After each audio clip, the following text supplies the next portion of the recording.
Hello, beautiful souls. Welcome to my podcast, Spiritual Talk with Christy Godwin and Friends. I'm so excited to have Jen Delvaux here. Welcome, welcome, Jen. Thank you for being here. I'm so excited to be here. I love being a guest on somebody else's podcast and sharing my story and hopefully help others that are listening. Absolutely. Jen has a podcast of her own. This is Jen Delvaux. She is an author and healer, a cancer advocate. She has her own podcast. It's called Not Today Cancer, and that's the same name of her book. If anyone wants to find her afterwards, I will have in the verbiage ways to contact her also on her website, jendelvaux.com. And I love the way she spells her name. I didn't ask her where she was from, but I'm from Louisiana. It kind of has a French twist to it. Is that the origins I, of it?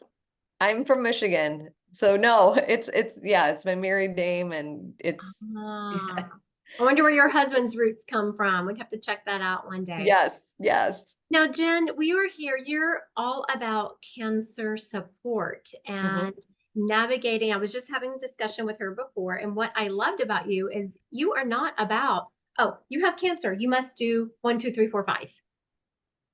So tell No. me a little bit first about your reaction when you were first diagnosed.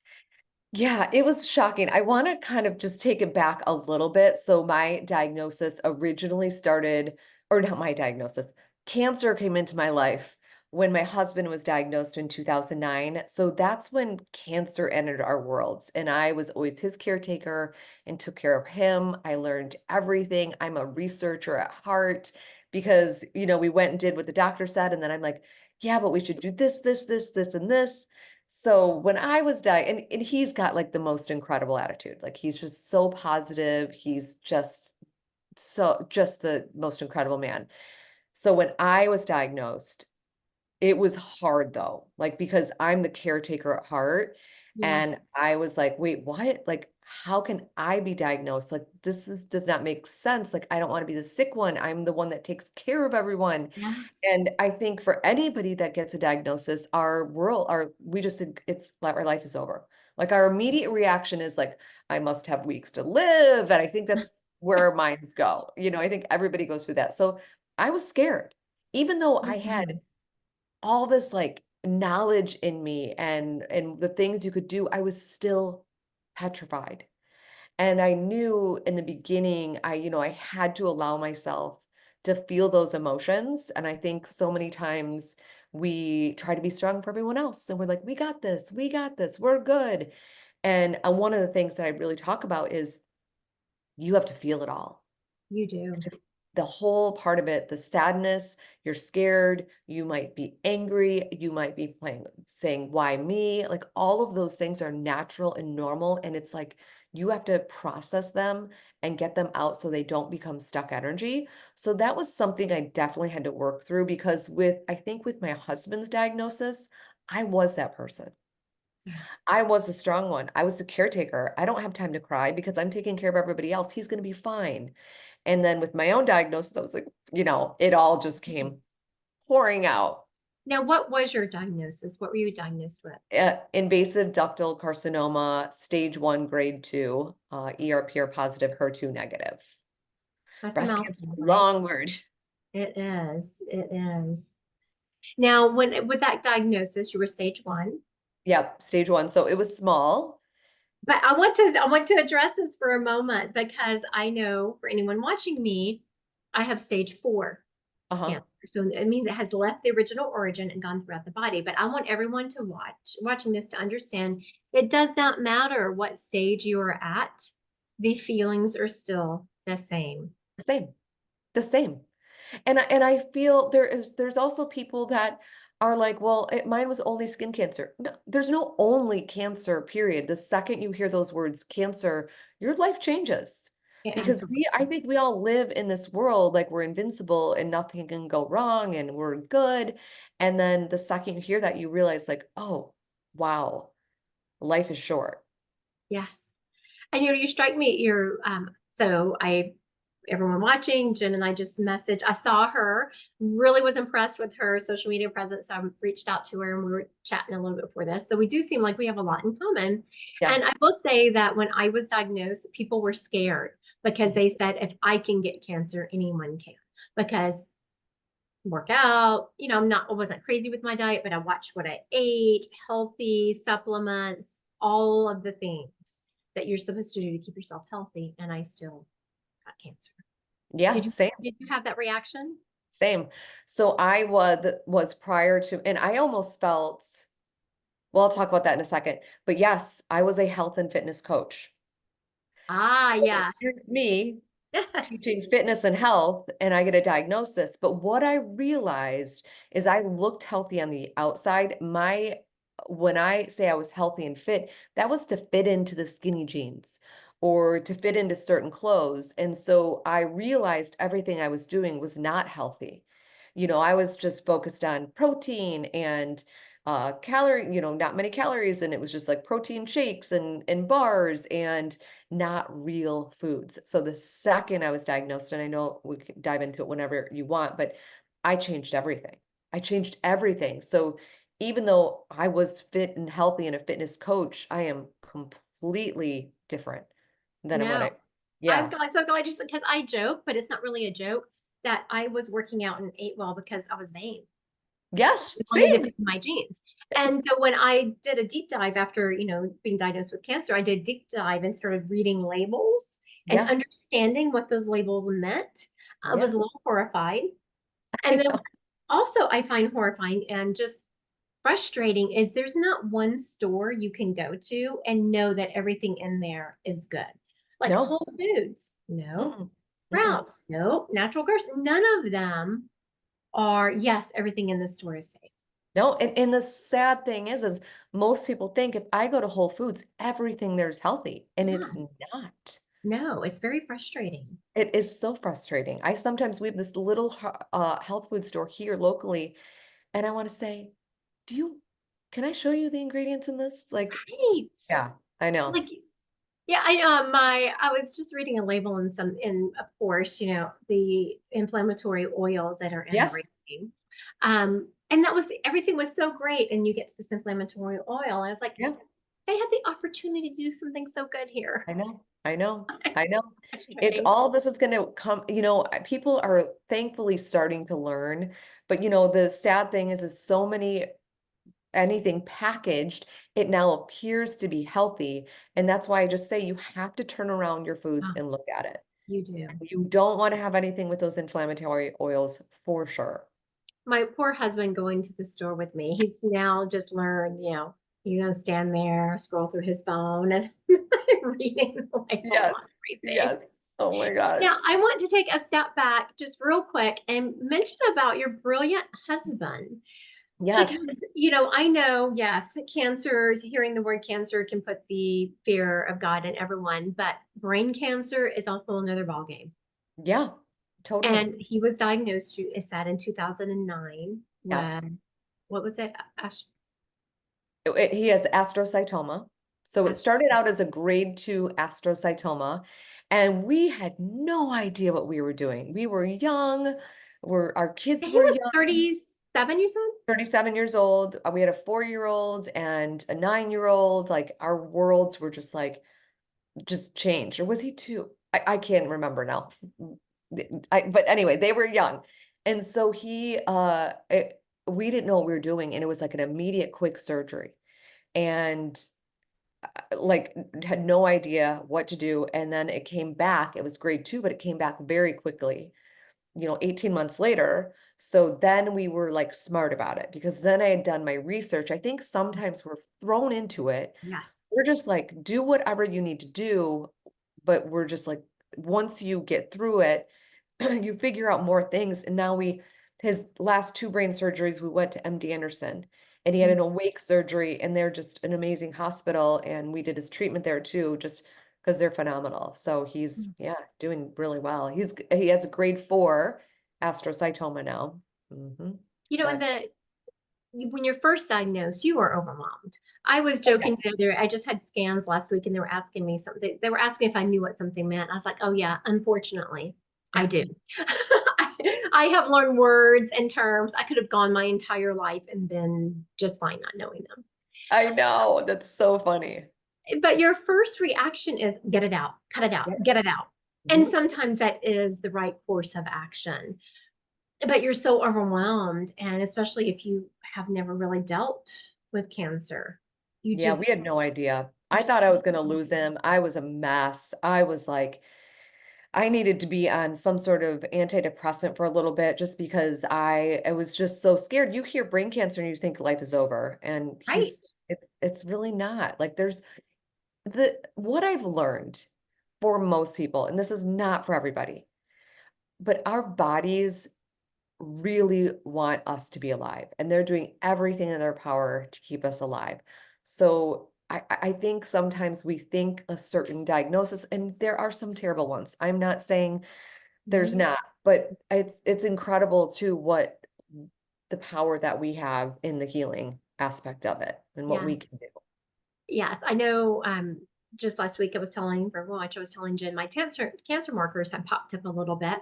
Yeah, Scans came back great. And so of course my family was freaking out. But I said, you know what? To me, this was my body's heads up saying we need a little bit more support. yeah, And so my daughter is saying, what else can you do? I was like, I'm gonna sit in meditation, I'm gonna figure it out because again, not in every situation, but our bodies want us to be alive. And yeah, with the proper support in the right time, they can heal themselves, but it is a slower process.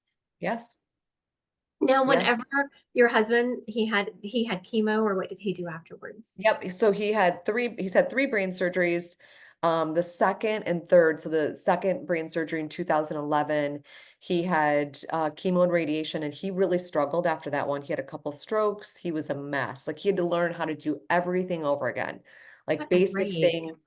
Yeah, like, basic things like getting on an elevator. I would just say, "Okay, what do we do?" And, he would just, hopefully guess, and I would direct him or check it into one of his appointments. I'd be like, "Okay, what are we gonna do here? How do you check in?" Like, I didn't, because for a while there, I was doing it for him, and I'm like, "No, he needs to learn this," and he appreciated it, and we even went to Target, and I bought the, like, preschool, like, drawing letters. He still can't really write that well, and he can't read that well, but, he knows enough, and he can do enough. What a brave journey from your husband. It really has. I You mean, have to and think, even last year, he was doing so poorly. We had a wheelchair delivered. I thought this is it, and then he's all of a sudden great, and he's out mowing the lawn. It's like so wild to me, his journey. amazing. Now, Yeah. when you were diagnosed, what Mhm. what what did you do? Did you do surgery and Yep. then anything else I had a after? lump. Yep, I had a lumpectomy, and then so mine was grade 2, so it was a little bit more of that aggressive grade. And then I also did the oncotype score. And that came back as this in the gray area where chemo was on the table. Should I, shouldn't I? And I talked to my oncologist and we decided the best thing to do was force me into menopause by shutting down my ovaries with Mm. Zometa and Zometa? Am I getting that right? Injections to shut down my ovaries. I don't think it's Zometa. Yeah, To sh- Zometa is a bone strengthener. It's probably yeah, Lupron or something like that. Lupron. yes, it was like Lupron. Zometa's Yeah. I'll talk about that in a second, but so those infusions to shut down my ovaries, and then I was on an AI, letrozole. I ended up having my ovaries removed because I was like, "How long do I have to go to the cancer center Right. as a reminder to get the," and she's like, "For 5 years," and I'm like, "Can I just have my ovaries out at this point?" So we did that, which was a really easy procedure. And then letrozole. And the issue with that is I was thrown into osteoporosis. And we Mhm. found out that it was for sure due to that. Like I had him test some other markers. So I'm on like a little holiday and I've been trying to kind of heal the osteoporosis. And so I've not been on that medicine. I could go back on it. I'm just waiting to see, but because it raises, I did have like 2.5 years of it, but not enough according to my oncologist. So I'm just trying to figure out what to do with that. It's funny because I was just having that same discussion with my oncologist about removing my ovaries because every month you have to Oh, go for that yeah. Lupron shot. I don't know about you, but I don't think it's especially pleasant. I mean, it's kind of No, a it's harsh not. needle. It's sore. It makes you sore. Yes. Your stomach kind of, I always had a puffy stomach afterwards. Yes, And Yes. And that was something I asked her last time, and she's like, "I haven't had anyone else complain about it because I just don't feel good the next No, couple days afterwards." same, same. So I it's would funny that definitely, you're saying that, and she told me, "No, you're fine." I was very happy I did it. I've I been think thinking. they want you to do it for, I think I had to do it for at least 4 months for insurance purposes, just to Mhm. say that I tried. But then I did the laparoscopic. It was a simple, simple, simple surgery. I have to get that. For anyone watching this, we have, insurance is always an issue, and I know it's terrible, but when you're doing some kind of um, treatments, insurance is a thing. And so we have an insurance that is wonderful if you have all your ducks in a row. But Mhm. sometimes to get all of your ducks in a row and get all of your referrals, and you're like, oh my goodness, is it really worth it? Yeah, no kidding. Oh my God. I mean, I cancer is not a cheap diagnosis to have. It is so expensive and all the extras. So that's the other thing is like with Darren, he was a pharmacist prior to his diagnosis. And so he believed in drugs. Totally. That's what Yeah. he just totally believed in medicine. And I believe in the medicine, but I also think like we have to then take part in that.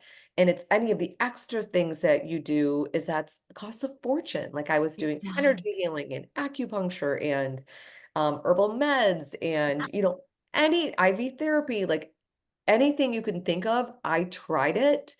And some of them I loved, and so I stuck with it, and it costs a fortune, It does. And I sadly. did do that in the beginning. You like throw everything but the kitchen sink, and Yeah, sometimes the kitchen sink at it. It yeah, becomes very expensive. I yes, do want to mention that Jen has a beautiful support group I do. on her website. You go to Jen Delvaux, and again, it's JenDelvaux. But I will have it in the verbiage of this podcast so people can click on it, or you can see the spelling of it. And in this group, they offer beautiful support. And that is something, Jen, I'm so proud of you for doing when you're diagnosed with cancer. Even if you're supporting someone that has cancer, you're overwhelmed. Yeah, And people around you, though they mean well, if they haven't been through it, they just don't understand. they And really also, some people that have been through it, they will have a little bit of PTSD from it. mhm, So you will find them, and they don't do it on purpose, but they'll project some of their stuff onto you. You yeah. have to do this. You have to. Um, and so I love that you offer a safe place for people to It's just so safe. come. It's so safe. There's no judgment. There's not fear attached to it. I think there's a lot of communities that can be or Facebook groups that can be a little scary and unsettling. And this is a space of just empowerment and tools and resources to help women thrive through and after. We do weekly calls. There's always a guest speaker that comes in. It's a really incredible space of empowering women as they go through it. And like you said, it's kind of shocking sometimes when you talk to friends or family and they love you and they're supporting you, but some of the things they say you're like, "Huh, they really don't get it." And No, they try. that's yeah, that's the thing is when you're talking with somebody who gets it, you're like, "Oh my gosh, she hears me. She knows Yeah. exactly what I went through." And that's I think one of the most powerful things within the community for sure. It is. And I did appreciate when people were coming at me with all this stuff. But did you ever find yourself just kind of smiling and nodding because of what they're saying? You're like, oh my goodness, just please stop talking. But Yeah. we know they're coming from a place of love and caring for us. And so we don't want to hurt their feelings, but you're like, oh, this is not what I need to hear right now. Totally. And I think the other like misconception or like what people think is we go through the treatment and then they're like, you ring that bell and they're like, treatment's over. Yay, you did it. And you're like, what just happened to me? And you don't even know who you are anymore. You're like, wait, am I supposed to go back to the person I was? How do I move forward? Who am I? I'm scared. I'm alone. Wait, I'm not going to the doctors anymore. It's a really, really scary time. And I think actually that is almost harder than, I mean, maybe not some of the treatment, but it's a really hard period in women's lives because there's just so much confusion as to what just happened. And then, that in itself has some fear in it because when you're going through the treatment, you're fighting, you have a purpose. Yes. So Yes. when the treatments are kind of over, you're like, okay, I don't want it to come back. How do I continue fighting this invisible enemy that I don't even know if I still have it in my body? I certainly don't want it in my body. It's a very confusing time. But Yeah, yeah, I I can see why know. people, that's a beautiful way to support them through that. Yeah, it's great. And people have made friends. Like it's it's such an incredible space. We're gonna do what I want to do. There's a in Jacksonville, there's a Donna, it's called the Donna, it's like a breast cancer walk run. And so whoever can go, we're all gonna meet there and do a walk together Oh in my February. goodness. And when is that? It's in February. So next February. Somebody in my community just did it. And I was like, what? We should all be there. Well, in February, I was like, we should have been there. And so now we're like, let's do it next February. I love that. And where is it, did you say? It's in Jacksonville, Florida. Oh my You goodness. you must go to. Yes, yes, yes. And something else you touched on a little bit earlier, how you were the caretaker. Yeah. And this is what I have seen. And if you look at the statistics, and I know this is going to horrify anyone listening to this because you would think, what? How does this work? But there are a lot of divorces that happen after someone is diagnosed with cancer. Yeah. And so, on top of the horrific diagnosis you have, the fear associated with that, then there are divorces. And a lot of it is because roles completely change Yes. and people are not used to it. No. Oh my gosh, I'm so glad you brought this up. This is like one of my favorite topics to talk about because we have been through this several different times. So when Darren, think about it, we're husband and wife, just happy Mhm. go lucky. And Right. all of a sudden, after that second brain surgery, even the first, actually, I think after the first, because he really didn't have many deficits, he did. I'm sorry, just want to mention for people to listen. Okay, so y'all, he's 37. You're a little bit younger than him. Are you a little bit younger than him? Nope, I'm a year older. Oh, you got your younger man. Okay, so Yes. he's 37, you're 38. He's a pharmacist. Y'all have these two children. So I can imagine y'all are just living your best life. Yeah. We're just Like having you are crazy busy carting these kids around, making dinner, enjoying each other, just loving life. truly. And, we get blasted with that. And I will tell you though, the funny thing is we were also, I think there's a transition when parents have younger kids. It can be difficult too. It wasn't all perfect, like Of the course kids not. were trying to navigate all the things and I'd be like, "Oh my gosh, he didn't put his pants in the laundry basket and then he wants to go out golfing. Why doesn't he want to be home with the family?" And so when he got that diagnosis, none of that mattered. It does not. You all of a sudden learn what matters in life. I Yes. would pick up the sweatpants and put them in the hamper and release it. I wouldn't even think about it. If his Mhm. friends wanted to go golfing, I'd be like, "Go golfing." And This you're is glad that he was healthy enough to do so. exactly. So everything changed. That after that initial diagnosis, we got closer. The second one is when I became caretaker and he was patient for an entire year. And our roles completely changed. And I didn't see him as I love him, loved him, but Mhm. I didn't see him as somebody that I was in love with can I say talk about this? Absolutely. I was going to say, yes, Okay. no, I have heard. So for everyone watching, I have heard what Jen is saying from other women before. Yeah. So I didn't see him in a sexual way. And as bad as I felt, he was then getting better. And as a man, they're like, "Let's go." And I'm like, "Wait, I've got some work to do." So I went and saw and because I saw him almost die. I saw like the craziest things happen, the craziest. And I'm taking care of him like he's a child. So all of a sudden, for us to have this romantic part in Yes. our life again it took work. So I went to therapy, I did EMDR therapy, we went to therapy together, we started dating again, and everything was Mm. fantastic. Like we got our marriage back like really quickly after that. And then after the third brain surgery, he honestly handled that really well. So that was a pretty easy transition. But then when I was diagnosed, it happened again. But this was me because I'm just like, my breasts just tried to kill me. I don't see them in a sexual way. Right. I've just been thrown into menopause. Nothing feels right. Nothing's working right. And but I think with us, we're so open and honest with each other. You know, he didn't think like, "Oh, she's not attracted to me, and this is why she doesn't want to have sex with me." And I was like, he knew exactly how I was feeling.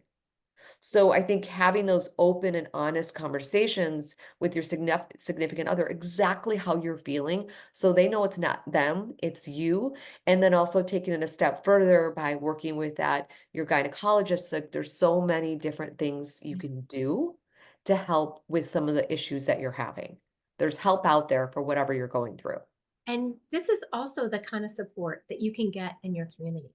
Yes, Because totally. I have people tell me these same stories, and they, even though they will be in a one-on-one appointment when there is no one around, they will kind of lower their voice like they feel embarrassed Yeah, I saying it. know. I But I mean, know. for one thing, you have, when you've taken care of your husband or wife, whichever it goes, Yep. and you have seen them die just about in front of you, Mm. tubes, incoherent, it is very traumatizing.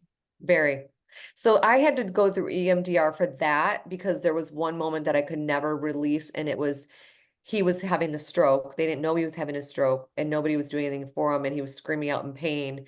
And he was like, "Save me, don't let me die." And I felt helpless. And it was we were in the ER, nothing. It was just this awful, tragic moment where, I mean, I didn't think he was gonna survive it. I did not. I thought I'm gonna have to go home to my kids and tell them they lost their father. Like, I Right. didn't think he was gonna make it out of that alive.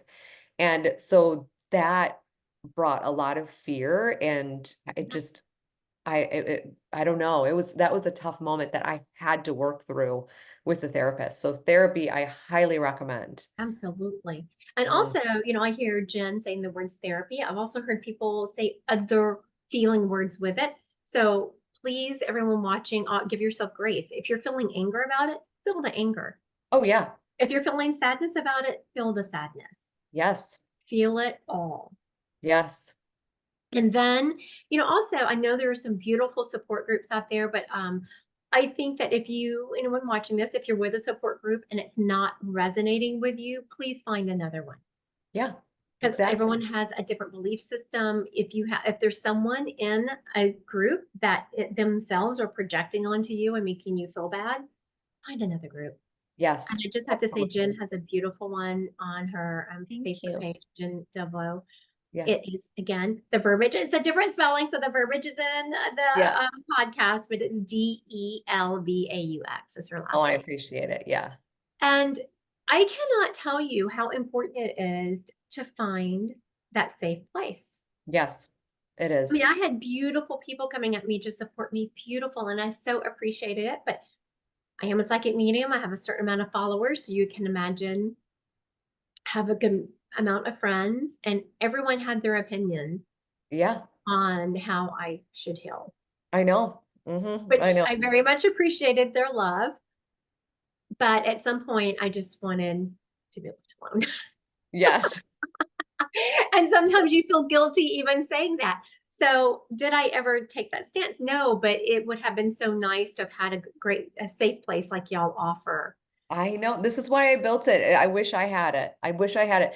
And I think the other thing is that I did find something, and it would have cost a small fortune. And I was like, I want to make it affordable for women. And even though I put my heart and soul into it, yeah. So it's incredible. Also, now I want to talk because we talked a little bit about it before, and you were saying that you have speakers come in, and you happened to Yeah. mention that now, is it April or May you're working on gut health, which May May. coming up. And I was telling Jen that probably a year before I was Yeah. diagnosed with cancer, I was having major gut issues. Just Hmm. always upset stomach. I couldn't eat anything without being nauseous. And I was almost a little panicked because I couldn't get to the bottom of it. And I kept thinking, how is my body absorbing the nutrients it Right. needs? Clearly it wasn't, if my gut health is off. And I just could never get it straight. Of course, with cancer, I like wiped the slate clean and started just adding little things in. But I love that you're taking it back to basics because it's not just about let's focus on cancer. You are about let's make you healthy. Yeah, for sure. I think and I think people overcomplicate it. And if you were like at the beginning, whoever's listening at the beginning of this, and you're like, I don't even know where to begin, it's simply adding in more fruits and vegetables a week, just more fruits and vegetables, like focusing on fruits and vegetables first and in a diversity of fruits and vegetables. Like, don't just stick with your basic blueberries and banana and broccoli. Those are all good, but keep adding, like add in a diversity. That's what our gut health, what our guts really want. And then movement and just moving your bodies. Again, it's not going to the gym and doing some hardcore hour-long workout. It's being kind to your body, walking, moving more, yoga. I do think that lifting and muscle is really important, but you don't have to like just kill yourself. Like I think we had that mentality Yes. about being kind to our bodies because our bodies want to be in that parasympathetic state as much as possible. And what the last piece of it is just some calming activity, whether that be breath work or meditation. Meditation is my favorite thing. Mhm. I was feeling out of control fear, like I talked about in the beginning when I was first diagnosed, that, my husband can't drive. Well, he's trying to get his driver's license back, but he couldn't drive at the time. So it was me driving. And I was like, how am I going to be able to drive myself to this first appointment? And I grabbed my phone and I grabbed the app or found the app Unplug. That's the one I use. There's a million different meditation apps out there. You can find free ones on YouTube. But there was an app or there was a meditation called Your Superpower Calm. And it was in that moment where I was like, okay, I can do this. And it was simply like breathing in, I am, breathing out calm. And I took that one meditation with me to like all my treatments. Like it really helped me to feel more in control and less of that panic that can come in as we're navigating a diagnosis. Like all the things, all the first things you'll do, like having that within you is pretty powerful. It is so powerful. And I do want to mention that there have been studies done by some Stanford scientists who even a minute to 2 minutes of meditation can make a difference in your brain structure. It's And it's insane. called meditation practice for a reason. It takes practice. It does. No one, well, I'm sure there's someone, but I don't know of anyone who said, I'm going to meditate. And they sat down and did for an hour and they were just fine. Yeah, No. no. Like I've been No. doing it for years and I still will always listen to some kind of megahertz. Yeah. Take a walk in nature. Nature Oh, has such yes. a beautiful healing quality to it. I love that because I will listen to sometimes I'm always like listening to a podcast and sometimes I'm like, nope, nope. My brain right now needs, and I'll put it on like the 528 HZ, Yep. like Yep. some sort of and that walk is insane. Like you look around and you see the flowers Yes. and the squirrels running around and it's just like insane how you see the world so differently when you plug that music in or turn it all off and just listen. I It's think, true. yeah, And I'm a lot like you, Jen. I'm always more knowledge, listen to a podcast, an audiobook. I'm always yeah. listening to something. And so recently I have made myself, when I'm walking, either listen to a megahertz or just listen to It feels nothing. so good. It Yeah. feels so good. And back to the meditation, like you said, I knew that I should be meditating. Like I knew it was really good for you years ago, prior to my diagnosis. I never did it. I never could. I'd sit there for a minute because I'd be like, my mind is just go all over the place. Yes, that still happens. And that's okay. It's being able to just immediately bring yourself back in like focusing on that breath. So just know there's no wrong way to do it. The No, only wrong way absolutely to not. do it is by not doing it, is what Right. I always, Absolutely. And even though I have been doing it for years, I can sit in meditation for an hour. My mind will still sometimes wander. There will yeah. still be days where meditation, I didn't do anything but make a grocery list. Yeah. But Well, the next day it might be better. I can't imagine meditating for an hour. Do you meditate for an hour? I do when I can, but religiously I will meditate an hour and a half throughout a day, but it's usually in 30-minute increments. Wow, that's incredible. That's incredible. It's part of being a psychic medium. And also whenever I was diagnosed with stage 4 cancer. And again, the fear.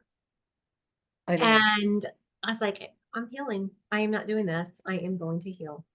And it does feel good. It's interesting when we do go into meditation, it's like you feel good. You don't have the You fear. do. You You don't do. have, yeah, so that's amazing. Also, I want to, you mentioned it way earlier, but I want to circle back because I Yeah. forgot about it. You mentioned that when your husband was diagnosed, you were on an antidepressant for a little while. Hmm. I also want to give everyone permission that that is okay. Yes. Sometimes we need help. Yes. And Yes. when you are in that manic state of just all the thoughts and the fear, just Hmm. a medication taking the edge off of it will allow you then to better walk, Process. better Yes. Yes. exercise, better meditate. So if Yeah. don't let anyone feel guilty because they felt like they needed a little help. It is okay. No, and a lot of women that go through this diagnosis and they're thrown into menopause and the feelings we have, like I know a lot of women who go through an antidepressant after that because that's how they get through it. Yes, and I will tell you that this is a joke, so this might be TMI for some people, Yeah. but I was diagnosed with cancer. So I'm 55 now. I was almost 54, so it was like Okay. 15 months ago. I still had not gone through menopause, and I was one of those ladies like, bring it on. I have had this period for every month for I'm done. And That's so insane that you didn't. Oh my well, gosh. it's actually, I didn't realize it, but having late onset menopause and taking birth control for as long as I did. Um, so those are some risk factors. Also, my dad has he passed from colon cancer, which there's new studies that hasn't been proven, but a lot of times, like I carry the colon cancer gene. Mhm. Probably won't activate in my life because I have the X chromosome, but colon cancer and breast cancer are linked. You know what's so crazy is my grandmother, who we were speaking about earlier, she died of colon cancer. Hmm. And she was I think she had just turned, she was young. She had just turned like 60, I think, close to it. Yeah. And she's like the light in my life. So those two, and they call it, though they said there is a link right now, there's a medical terminology for it, which means they don't really give it any credit right now. But sometimes if there's enough research, and I truly feel like there is a connection, that is just me. Anyone Yeah. listening, there is no medical scientific data to that at Right. all. Just my opinion. Yes. But yes, thank you, Jen, for making it okay for people and admitting that. It's okay to go get an Yes. antidepressant if you need help. Absolutely. Okay. Absolutely. Yes. Again, I can't tell you enough how happy and excited I am that people have such a safe place to go and Thank have you. that support. And so I want everyone to think about this. Go visit Jen's website. It's jendelvaux.com. Check out what she has to offer because if you are not even if you're not diagnosed, you're supporting someone. Yeah. The information you give is so phenomenal. Thank you. And what I love about it is you don't say, okay, you have to do da da da da da da. Just like you said, you know what? Step one, calm down, Yep. eat some more fruits and vegetables. Mm-hmm. Mm-hmm. That's what I found overwhelming is because I was diagnosed and then went to a homeopathic doctor and you're overwhelmed. Overwhelmed. I know. You don't even know what to do. I get it. I get it. And so that's why I try to simplify it. I was overwhelmed too. And that's why I did all the things and spent all the money, and you really don't have to. I feel like I've Right. simplified it. And it's really basic things that, doesn't have, it's pretty simple changes. And I always say, go slow, baby steps, one day at a time, one moment at a time, one treatment at a time. Don't get ahead of yourself. I'm a planner. And so I always wanted to know it. And I'm like, I had to tell myself, no, we're not going there yet. We're right here. And I'm going to do everything I can about this. And then I'll move on to the next thing.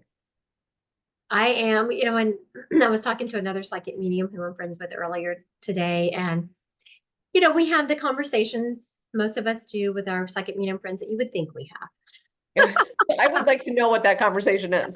Well, things that are going on. What does this Yeah. mean? When is that going to happen? And so my friend was joking with me because that's my thing. Like when you know something is coming your way, Yeah. I want to know when.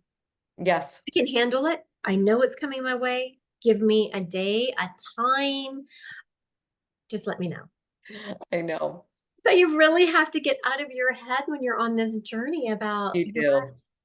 ride the wave, ride the wave. Every morning I wake up and I thank God for a new day. And I just tell myself something wonderful is going to happen, even in the thick of it.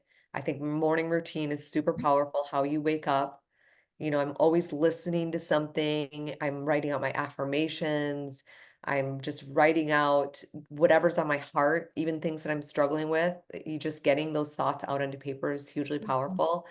Just setting your day up for success by having just a few minutes to yourself and able to do that is powerful. And it takes you back into that present moment of just focusing on the now, which I know isn't always easy. It Mm, is not.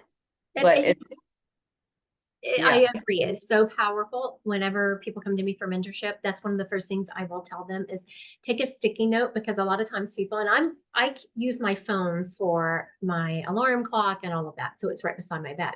yeah. A lot of people do that. Put a sticky note on it, because your first inclination is to pick up your phone and start scrolling. Put a sticky note on it of I am love. I am. Ooh, that's a good And when idea. you were talking about journaling, so powerful. Is it Pennebaker?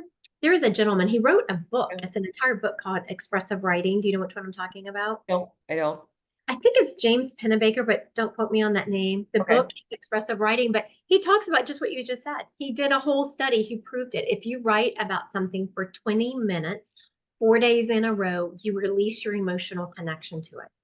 It's powerful. And I'll tell you, with everything with Darren, there's been with my husband, there's been some difficult times. And, with me being the one in charge of everything, it's sometimes overwhelming and can be a lot on me. And then I can tell that I'm maybe getting more short with him. So I journal about it and I write down everything I'm feeling. And then I tear it up and I throw it away. And I Thank feel you. so much better. It is just like, I'm like, okay, it's off my shoulders.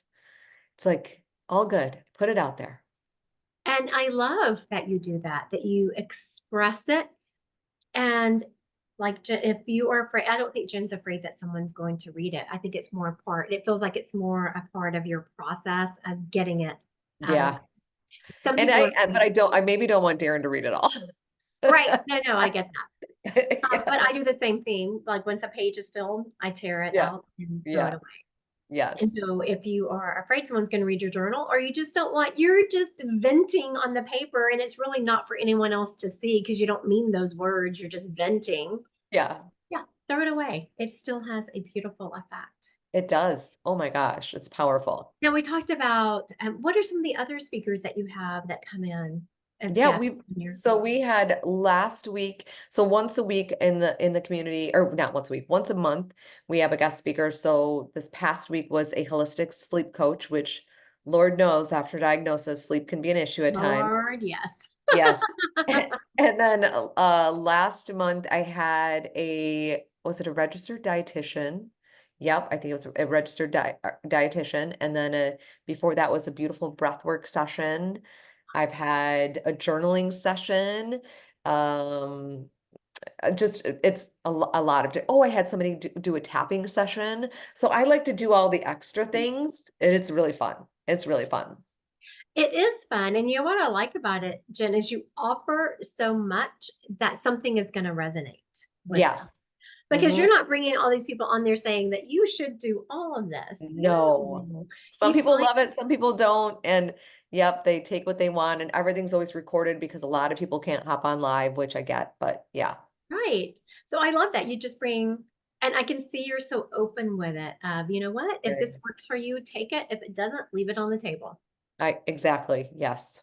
But if you could just, if people could just implement a couple of those journaling and meditation, or walking and breath work, if even implementing two of those consistently would make a huge change. Huge, huge change. Yes. It's simple little things. It's just so simple.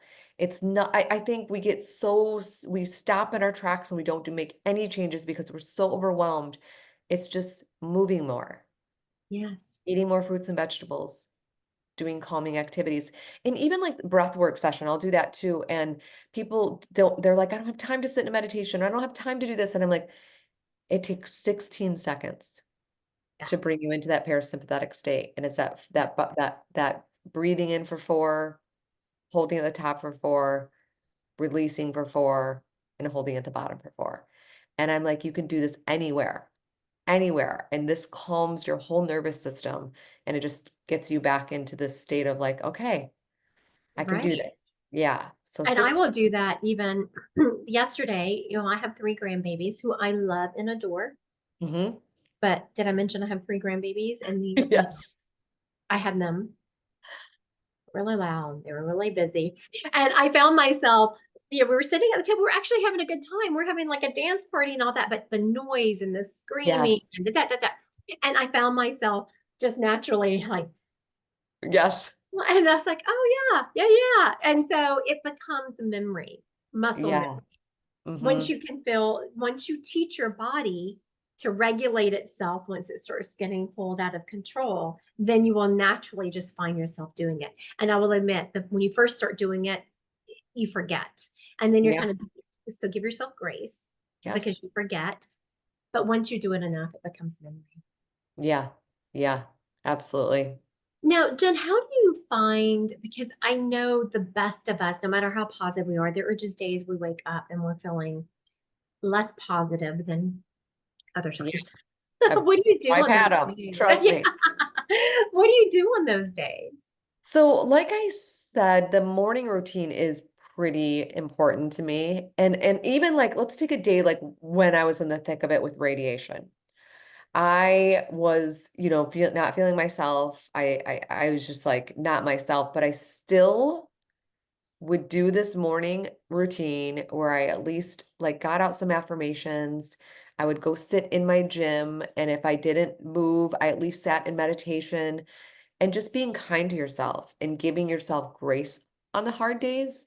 And sometimes it's simply like today, what feels right to me is getting on the couch, cuddling up with a blanket with a cup of tea and watching Netflix. And you must be okay with that. I think the thing that is where you've got to like go, okay, maybe I need to make some changes is if this is what you want to do every day, but give yourself grace. Allow yourself to have that time when we all have our days that we need to just do something for us. And that might be just laying on the couch, cuddling up with a cup of tea. I want to say that out of all of this podcast, listen to that, people. Yes. Listen to what she just said. I especially love that you said you would get dressed, maybe go to your gym, and you would sit there. Yeah. Mm-hmm. And Mm-hmm. that's okay. And yes, of course, you wouldn't do that every day, but to give yourself the grace to do Yeah. that, I love Yes. that. Yes. I feel like if we're not listening to our bodies, if we're feeling really terrible, maybe we didn't get sleep or whatever that is, we're going through it. If our bodies are saying, I don't want to do that, sometimes just listen to it and allow yourself to rest. Like we don't Yeah. have to be going a million miles an hour. In fact, I think during this time is when we should be slowing down even more. And I would say that that was probably one of the most difficult things for me. Mhm. Also, what I'm about to say was probably, I'm anticipating was very difficult for you, is I had always been the caretaker of the family. Yeah. And then when you start getting tired and when you start not being able to accomplish the things that you used to accomplish, I was judging myself Yeah. I know. because Listen, I'm like, what I preach is what I struggle with. So my struggle has become my purpose. So I am a type A personality. I'm go, go, go. yeah. I'm taking care of everybody. And I had to teach myself to do this. Otherwise I would have gone absolutely crazy. We have to learn to slow down. I think it as became women, we do a this. it became a teasing thing between my inner circle. Now, not when Yes. outside my circle, it was my inner circle, and I knew it was out of love. And but they would start teasing me about it because let me help you, Christy. Let me. This is part of, and they would remind me, this is part of your cancer journey to learn to accept help. I know. We're so much alike. I'm the same. People would ask me all the time, what can we do? I'm like, no, I'm good. I'm good. I'm good. I don't need anything. I don't need anything. And so like close friends and neighbors knew just to like drop stuff off and not ask me. Yes. I think that was the most beautiful when people would just drop things off. Yeah. I Cause just they, had someone ask my opinion the other day on someone who was sick, and they said, I think I must call her and ask her if you know, however she worded it, like if I can drop something off. I said, don't ask if, right. ask when is someone going to be home on this day for you to drop it off. Yes. That's actually really great advice for somebody listening that you want to help somebody. Don't ask what they can do because everybody's going to say nothing. Right. Just say, I'm going to do this, whatever it is. And you're right. What day and time is good. That's awesome. And if you really want to ask more questions, are there any allergies in the house? Yeah. So now you are a little bit different on your journey because you had several whammies from it. You lost your grandmother to cancer, who Mhm. was your rock. Yes. Then you kind of recover, you're living, yeah. And when I say that you were living your best life, I don't want anyone to think that, and I don't know this for a fact, I just know it because Jen's human, like the rest of us on this planet. And if Yeah. you're married and you have children, there are going to be communication problems and issues that are to be worked through. Right. Right. No one gets a free ride and everything's always rainbows and butterflies all the time. But Yeah. you were living a very good life, busy kids running around, and then your husband got diagnosed. Hmm. That's your second whammy. Yeah. And then you were diagnosed. Yes. So, how could you see yourself changing through each of those experiences? Yes. Oh my gosh. And there's been more than just my grandmother. I think what happened, I just saw a lot of people that had cancer growing up, family and friends. And so I was very scared of it. And then, with Darren getting diagnosed, I thought I was going to lose him and I was scared. But at that point is when I really started doing the research and what we could do and what we're capable of. But I think with my diagnosis, everything changed because I brought in the spirituality aspect. Mm-hmm. And that was powerful to me because I wasn't really brought up with religion. I believe in God, but I've had good friends in my life who are very religious and I love them and I always love the power of prayer and it's always felt good to me. But I really having an understanding of why we're here, what happens after was very powerful and very, very freeing to me because I Mm-hmm. think a topic that we won't have is death. And everybody's so scared of it because we all want to be here, but it happens to everybody. Or Yeah. none of us are getting out of here alive. You know what I mean? Yes. Not that we want this to happen. I'm like, please, please, please let it be far off in the future. But I don't have fear attached to it. And I think when you lose the fear attached to that, you can live more in purpose. Mm-hmm. Yeah, the spirituality is so important. I had when you talk about it happens to everyone. So I did radiation, Yeah. and for anyone who's in radiation, can just tear up your skin, and had torn up mine. Was yours left or right? Right. Okay. And it had on my collarbone, it had gotten so bad there was a huge blister there that had popped open, and I was in a lot of pain. So then I had seen a different doctor. He came in. He's like, "Oh, that doesn't look so bad. What happened? How did you heal it?" I was like, "Oh my goodness, does this guy really want to know?" And I said, "Do you really want to know?" And I said, "I healed it energetically." I said, "I don't know." And it was one of those things. That's what I do for living people. And I was Yeah. trying all these other creams. It's like, what am I doing? Let me go sit in meditation and heal this.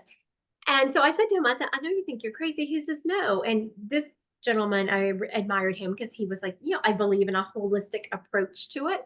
Yes. And jokingly, I said, "Yes, but sometimes I wonder whenever I cannot bring full and complete healing to people."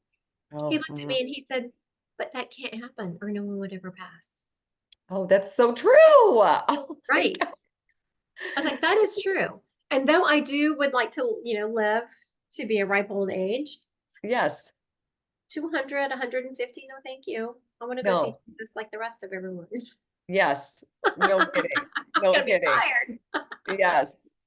Yeah, I think, well, I think what I also learned is we are, um, what is it? Human beings having a human, no, we're, oh God, what's the We are phrase? spiritual beings having a Spiritual human beings experience. having a human experience, and we're here for such a brief little Yes, time. grief.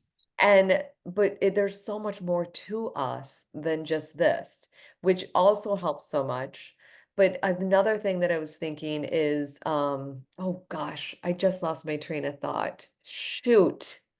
I don't know now. I I'll love it think. when that happens. I know. I know. I'll think of it because it was going to be a good one. Oh, I know. So when I say that, so after somebody goes through a diagnosis, we live in this world of fear. And are we doing this right and that right? And like, should I not be doing this? We're meant to hear, we're here to have fun and Yeah, have joy we are. We are. and enjoy our lives. Like, I understand we cannot be in this cancer bubble. We can do a lot of things right, but we cannot live in this cancer bubble. If something seems joyous to you, but it's not on the cancer, like shouldn't eat or drink this, but you want to go do it. If that's what brings you joy.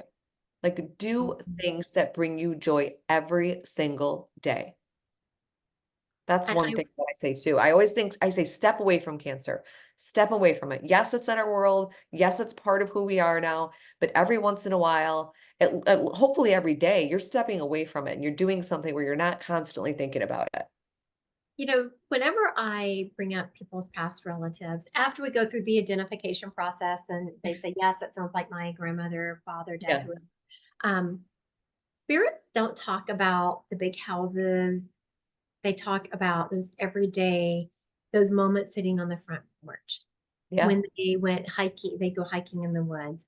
Or even recently, this gentleman stepped up and I was talking to, I had his wife, she was my client. And I said, he's talking about a restaurant. So there was a restaurant that I went to once a Yeah. week. Those are the things they talk about. Second thing they talk about of equal important, equal amount of time is joy. Mm. They Mm-hmm. forgot to have joy and to have Yeah. joy. They Yeah. preach that so much, have joy. In Mm-hmm. every moment, have joy. Yeah. I'm in this time, this season of my life where I have a lot going on as far as my business goes and just a lot, taking care of the family. But I have, my son home from college, and then I have my daughter and her boyfriend living with us with with my 4-month-old grandson, which I still have a hard time saying. I still say it my daughter had a son because I'm like, how can I be a grandma? I'm Gigi, by the way. But every time I take these moments and I appreciate them I will stop whatever I'm doing and I'll just sit on the floor in the living room because I'm like, this is temporary and I will never get this time back with all four of us being back under this roof with a little Right. 4-month-old. It is everything to me. Mm-hmm. Even though I have a million things I could be doing, these moments I will cherish. I was talking to a girlfriend about that the other day because I'd taken a day and I'd taken a day, I wasn't going to do anything. What do I do? I made a TikTok, but Yeah. I didn't have my makeup on. I didn't have my hair done, which never happens for me. Yeah. And I was talking to a friend of mine. I said, but because it never happens to me and I am so busy, I can appreciate it. I Mm. wouldn't want it to be every day of my life where I, don't have anything to do. And so, yes, like our lives can get very hectic, Yeah. but then it makes us appreciate those quiet It moments that we does. can It squeeze in does. more. Yeah. Yeah. It does. Jen, I want to thank you so much for being here. It was a pleasure. Thank you for having me. I want everyone to go and check her out. It's jendelvaux.com.